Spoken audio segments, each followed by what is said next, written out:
Welcome back to Koholint Island and beautiful Telltale Heights. We'll be navigating our way around to the Angler's Tunnel, but we will need to enter the Telltale Mountains to do so. I've shown you where to go before. We got a heart piece there earlier on. Make our way past the enemies here. And just up this ladder is where we need to go. You have to head into this cave because there's nothing of importance up those stairs.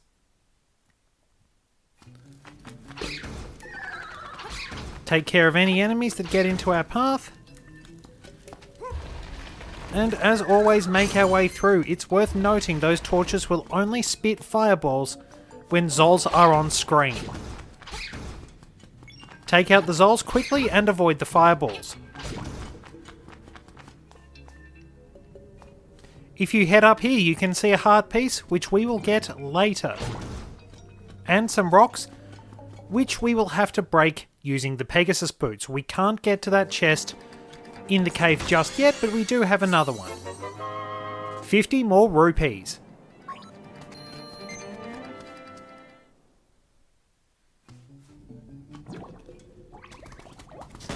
Quick dash through and head outside. And of course we can see Papal, who promised he would be getting lost. If you want to rescue him, head into this cave. You will need to, because that's part of the trading sequence.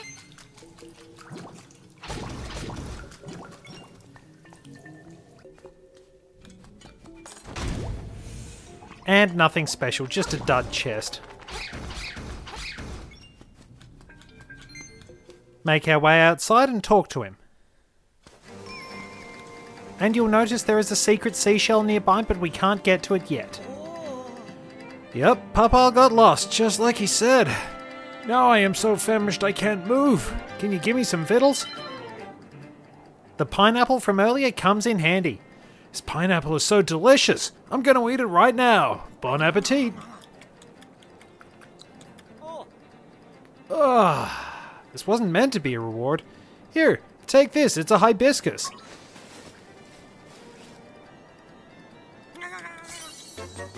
And he'll happily munch away on that pineapple, and we have a hibiscus. Delicious. Yum, I'm filled with energy now. And we can jump off just up here. Of course, you might remember what to do with the hibiscus. We have to take it back to Animal Village. Head along past the waterfall where everything dried up. And our destination is Angler's Tunnel.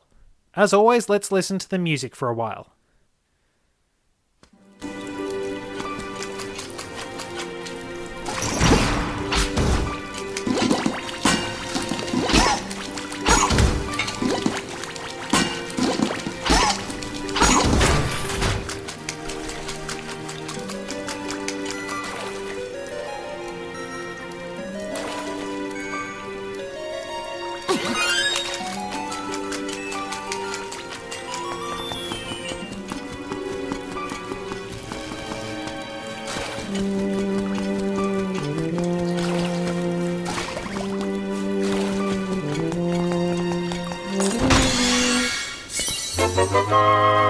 And that's how you get the stone beak.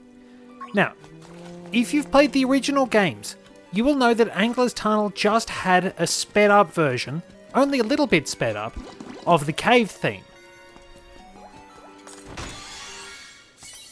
In these games it's still mixed in, but there's a much better melody. Something a bit more relaxed and mellow, and we can get over here with a very well-timed... As I was saying, you can get over there with a very well-timed jump, and one of the red Zols just jumped to its death. As for the Peahats, avoid them if you need to, but we can bomb that and push this out of the way. That gets us one of our keys, but there's still a little more to grab in this section. Now, we did get the map.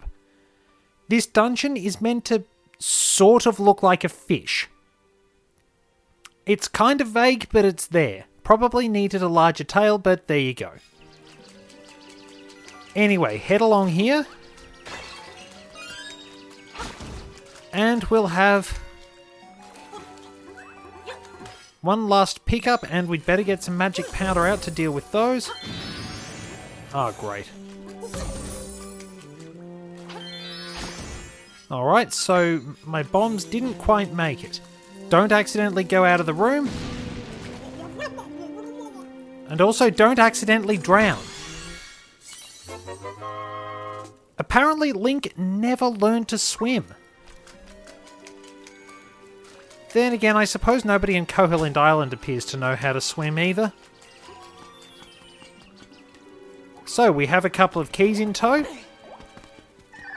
And that Zol is adamant about jumping to its death after us. Head back along here, you can see some of the dungeon from this vantage point. And down we go.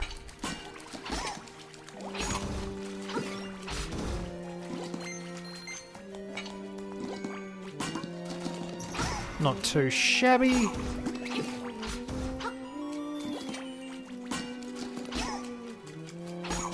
And with the enemies out of the way,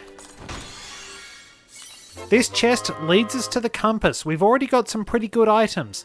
We have everything but the main item of the dungeon. You can head down here too, and you'll have to defeat all these enemies. There is indeed a key here. In some of Dampé's challenges, you do actually need to take on certain challenges. Repeating myself there. But certain missions require you to be swordless. For reference, you can destroy those with bombs. Those weird crystal formations. Anyway, we want to unlock that and come through here, defeating more of these water skaters.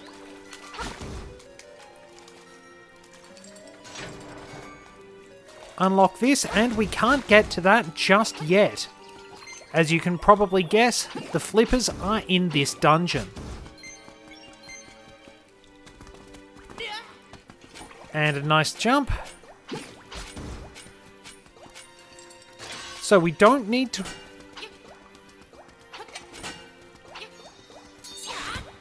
Alright, so that guy is going to be adamantly poking at us until we throw a bomb and blow him up. Because we have to push that, and we really can't do it with him in the way.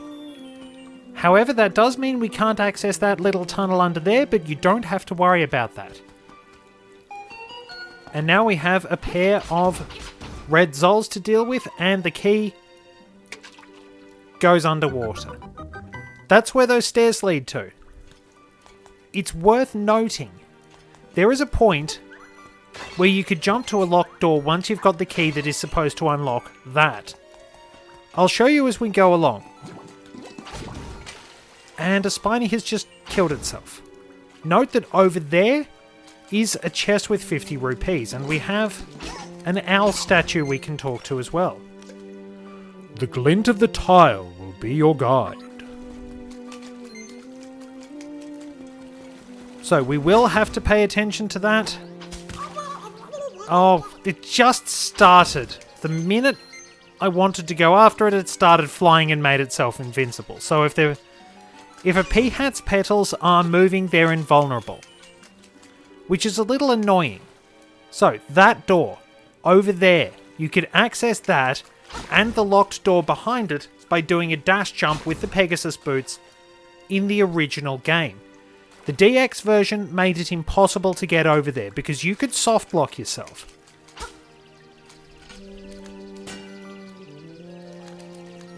Basically, you needed to get that key to open the door just above where it fell into the water, and that was the only way you could get the flippers.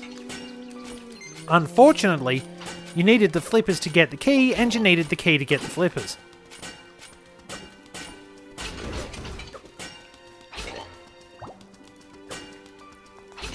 Anyway, that little fiasco over. Just another dud chest. If we head over this way, we can see the boss door, but we can't get to it just yet. There's a stairway we will have to access.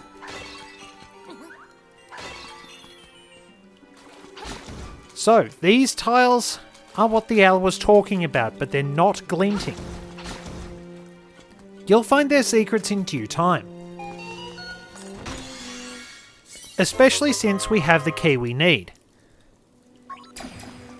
So let's avoid those and make our way back to that locked door we saw.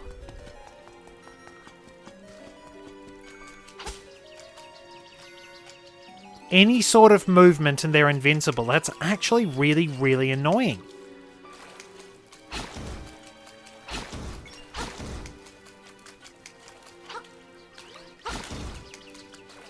Alright, move out of our way. Angler's Tunnel is admittedly not a challenging dungeon. It doesn't really take that long to get through. It's after this that things really step up in terms of, well, length for the dungeons. But going through here leads us to our mini-boss.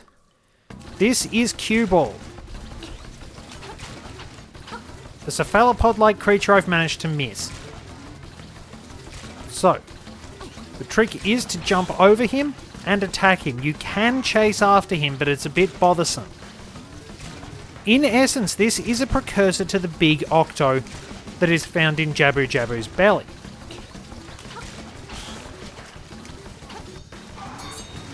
Let's see if I can do it this way. No, I can't.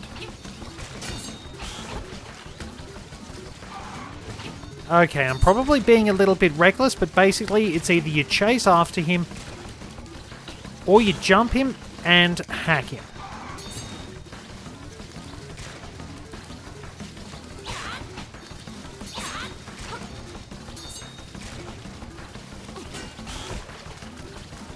The carapace at the front is indeed armoured, so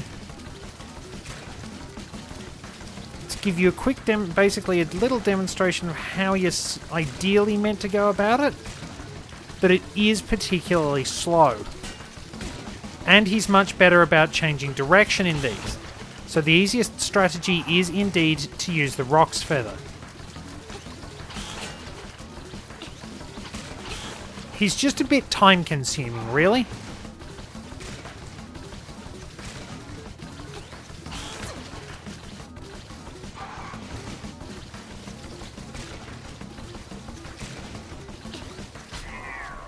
And there we go, finally.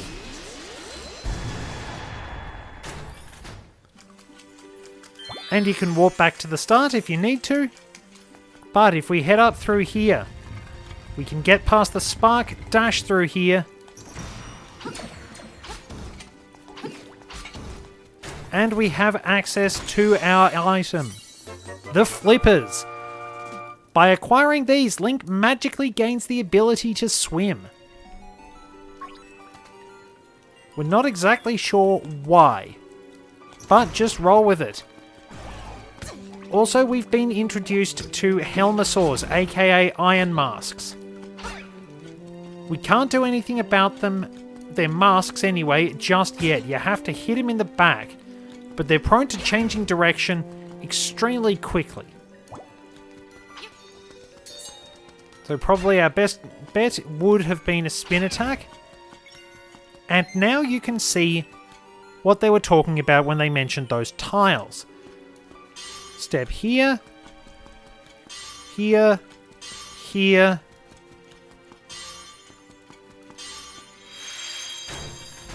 and that will unlock the door.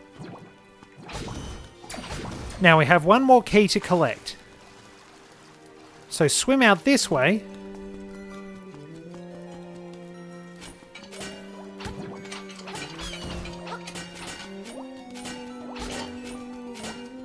And deal with a few enemies that just mob you. But we can finally go down these stairs. And there's that key that fell down earlier.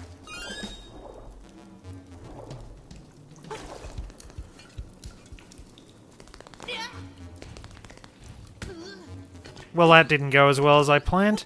I was hoping to jump again.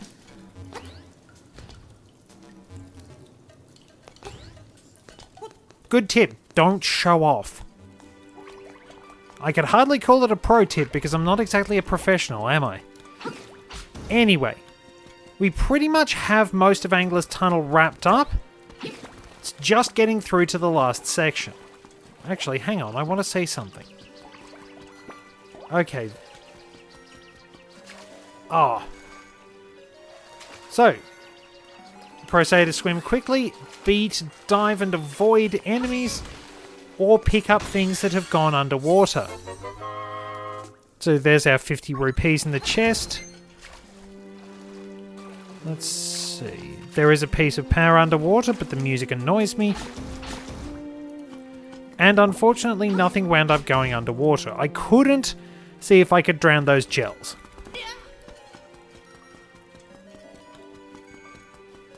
Up we go, and we can take the shortcut back.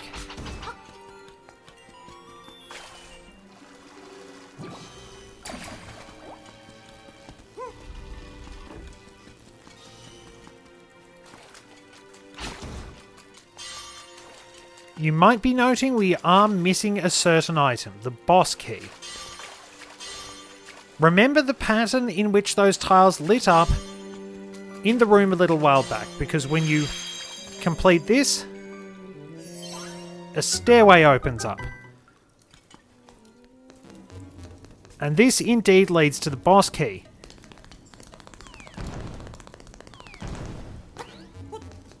Oops, I'm a little bit slow on that one, so...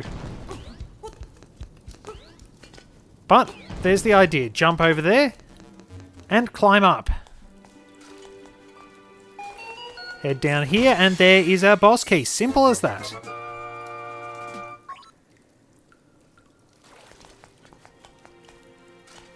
We are pretty much all set. We don't have anything extra to do. We can just take on the boss. And to do that, you need to get across the stretch of water where I mentioned you could soft lock yourself.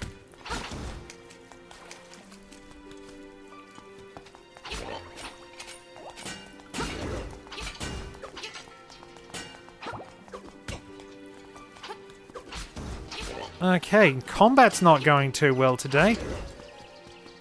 Alright, now we can quickly dive in case we need to avoid anything. And as soon as we come up, we get hit, of course. But there's a health pickup here. There's that block I mentioned where you could soft lock yourself. You can also push that aside if you want to go out and get this chest. 50 more rupees. A little bit of extra money always helps out. Down the stairs we go. And we encountered Cheep Cheeps for the first time. So we'll need to go back and do some fishing as it happens. But I'm not going to just yet because we need to wait for one more aquatic life form to appear. So we'll probably do that once the 5th dungeon is completed.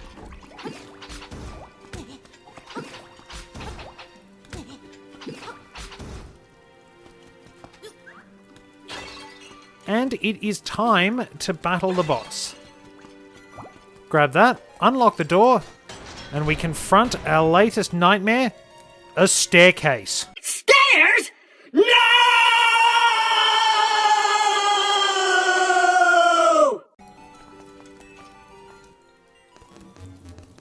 Head down the staircase to enter the boss arena proper. The anglerfish. For those of you who've played the original version, you'll remember this guy for being absolutely pathetic. You could beat him before he launched an attack. And he just sort of stood there. This time, he will actually move around, ramming the walls and causing debris to fall on Link. So we want to avoid him, and eventually we'll hit him and stun him. It's a little harder to actually hack at him, because of the way movement underwater works. He can also summon small fish. As you can see, he's actually putting up a much better fight this time.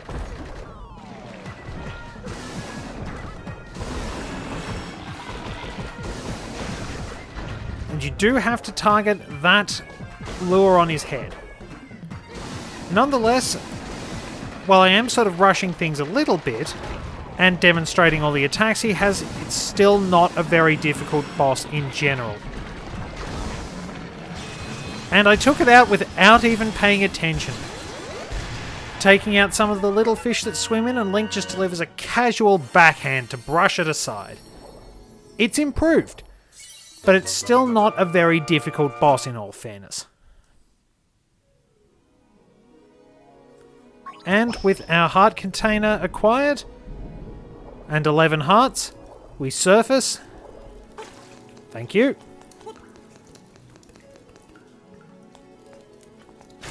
The door opens, and our fourth instrument.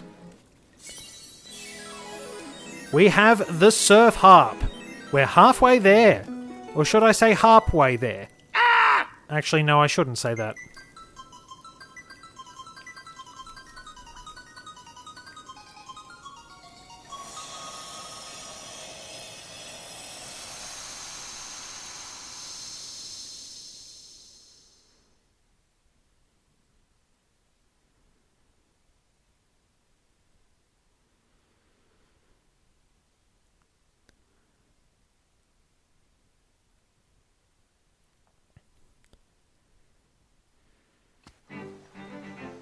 Alright, that wraps things up for this episode. This has been pretty smooth. Mostly, anyway. We're going to be exploring a bit in the next episode because we have a lot to do with the flippers. Thank you very much for joining me, and I'll see you next time on our adventure through Koholint Island.